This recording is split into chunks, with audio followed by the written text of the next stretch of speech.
આજનો આ કાર્યક્રમમાં હું સૌપ્રથમ સૌને મારા એ જ શબ્દો મૂકીશ કે અહીં અભ્યાસ કરતા તમામ વિદ્યાર્થીઓ તમે નસીબદાર છો કે આટલી સારી શાળા, આટલું સારું વાતાવરણ અને સાથે સાથે આટલો સરસ સ્ટાફ તમને મળ્યો છે. આટલી સરસ કૃતિ તમે છેલ્લા 1 કલાકથી તમારી કૃતિઓ ચાલે છે અને અમે ધ્યાનથી જોઈ રહ્યા છીએ. તો મિત્રો, આ કૃતિઓ પાછળ જે આ સ્ટાફની મહેનત છે, મેનેજરની મહેનત છે, પ્રિન્સિપાલની મહેનત છે, એમને હું અભિનંદન આપું છું. આજનો યુગ માત્ર ડિગ્રીનો યુગ નથી રહેવાનો, આવનારો યુગ પણ ડિગ્રીનો નથી રહેવાનો.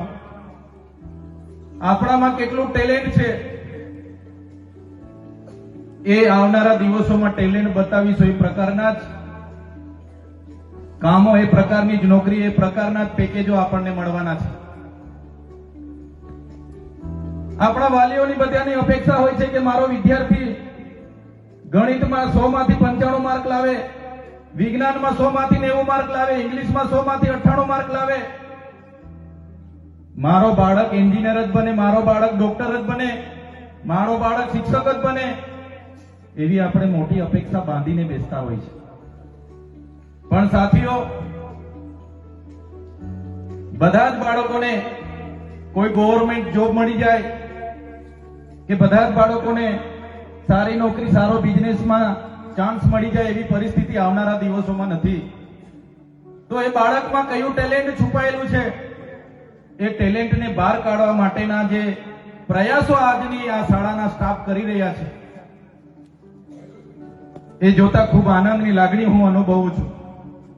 સાથીઓ, હું ધારાસભ્ય તરીકે પ્રતિનિધિત્વ કરતો હોય, મારી ઉંમર 36 વર્ષ હોય, પણ મારા નાના બાળકોને સમજવું હોય તો મારે રિવેશ ગેર પાડીને મારા બાળકોની ઉંમર 12 વર્ષની હોય તો 12 વર્ષ પર મારે જવું પડે, તો જ આપણે એમને સમજી શકીએ.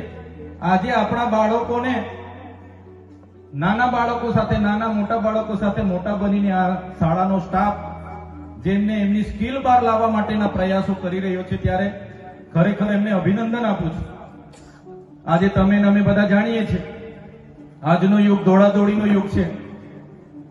એટલો સમય આપણે પોતાના બાળકોને પણ નથી આપી શકતા. નોકરી, ધંધા, રોજગાર, દોડાદોડીનું જીવન છે. ત્યારે આપણા બાળકોને પણ આપણે સમજી નથી શકતા કે બાળકને શું જોઈએ છે, એના અંદર કઈ સ્કિલ છે. આપણે તો કહીએ કે આપણું બાળક બધા જ વિષયોમાં ફર્સ્ટ આવે, કબડ્ડી સારી રમે, વોલીબોલમાં ફર્સ્ટ આવે, ક્રિકેટમાં ફર્સ્ટ આવે, સારું ગીતો પણ ગાય, સારો ડાન્સ પણ કરે. બધામાં જ આપણા બાળકને આપણે રોબોટ બનાવવાના પ્રયાસો કરીએ છીએ. પણ સાથીઓ, આવનારો યુગ તમે લખી રાખજો. આવનારો યુગ બાળક કઈ રીતના જીતી શકે એવું નથી, પણ બાળક કઈ રીતના જીવી જશે એ તરફનો આવનારો યુગ આવવાનો છે. અનેક પડકારો સામનો કરવા આપણા બાળકો છે, ત્યારે આજનું જનરેશનમાં અનેક પ્રકારની ટેલેન્ટ છે, પણ એ ટેલેન્ટને બહાર કઈ રીતના કાઢવાના એ પ્રકારની કામગીરી આજની શાળાનો સ્ટાફ કરે છે. આપણો સહકારની જરૂર છે. સાથીઓ, અમે અનેક સામાજિક પ્રસંગોમાં હાજરી આપીએ, બેસીએ, ઘણા સાથી મિત્રો, શિક્ષક મિત્રો અમને મળે, ઘણા વડીલો મળે, ત્યારે ફરિયાદો ઘણી અમારી સમક્ષ આવતી હોય છે કે આજનું જનરેશન આમ કરે છે, તેમ કરે છે, આજના બાળકો મોબાઈલમાં ગેમ રમે, પબજી રમે, આ કરે, તે કરે. પણ સાથીઓ, આજનો યુગ આધુનિક યુગ. આવો, નમસ્તે સાહેબ. ઉંમરના ઘણા બેઠા છે, ત્યારે હું ચોક્કસ યાદ કરીશ, જ્યારે આપણે નાના હતા ત્યારે મોબાઈલ નહોતો, જ્યારે આપણે નાના હતા ત્યારે ઇન્ટરનેટ, ફેસબુક, વોટ્સઅપ, ઇન્સ્ટાગ્રામ નહોતું. આપણે જ્યારે નાના હતા ત્યારે ઓનલાઈન ગેમ નહોતી. આપણે જ્યારે નાના હતા ત્યારે ઓનલાઈન શિક્ષણ નહોતું. ત્યારે આપણે નાની વ્યવસ્થામાં પણ, અસગવડતામાં પણ સગવડતા ઊભી કરીને આપણે નાની નાની રમતો રમતા હતા. પણ આજનો યુગ એ રમતોથી ઘણો દૂર જતો રહ્યો છે. આજે ઘરની જ વાત કરીએ તો આપણે ધંધા રોજગાર નોકરીમાં હોઈએ, આપણા ઘરના ઘરે હોય તો રસોઈમાં હોય, બાળકો પ્રત્યે પૂરતું ધ્યાન નથી આપી શકતા. ઘણીવાર આપણા હાથમાં મોબાઈલો હોય છે, આપણે મોબાઈલમાં એક પછી એક ચેક કરતા હોય છે, વિડીયો જોતા હોય છે, ખોલમ ખોલ કરતા હોય. બાળક આપણને પૂછે કે મમ્મી આ કરવાનું છે, પપ્પા આ કરવાનું છે, પણ આપણે એમને પણ યોગ્ય ન્યાય નથી આપી શકતા, એમને પણ સમય નથી આપી શકતા. અને ના છૂટકે બાળકો પણ પછી મોબાઈલમાં પોતાનું ધ્યાન કેન્દ્રિત કરી દેતા હોય છે. અને એના કારણે જ અનેક પ્રસંગો તો એવા બને છે. આપણે ભૂતકાળોમાં નદી નાળા ઝાડો પર રમતા હતા. આજે નાની ઉંમરના થોડા દિવસો પહેલા માત્ર 15 વર્ષની એક બાળકી એક ઝાડ સાથે ફાંસો ખાઈને મરી ગઈ. થોડા દિવસો પહેલા માત્ર 12 વર્ષની એક દીકરી એક પંખા સાથે ફાંસો ખાઈને મરી ગઈ. હમણાં ગયા સોમવારે હું સીમા અમલીમાં મારી મીટિંગ હતી. મીટિંગની બાજુમાં જ એક દીકરી મીટિંગમાં સામે બેઠી, પાણી પીવડાયું, રામ રામી કરીને ગઈ અને ફાંસો ખાઈ લીધો.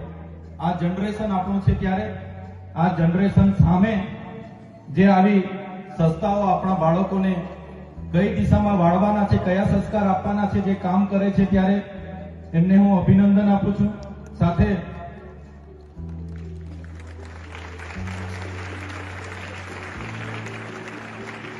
સાથીઓ, ડિગ્રીની સાથે સાથે ટેલેન્ટની પણ ઘણી જરૂર છે.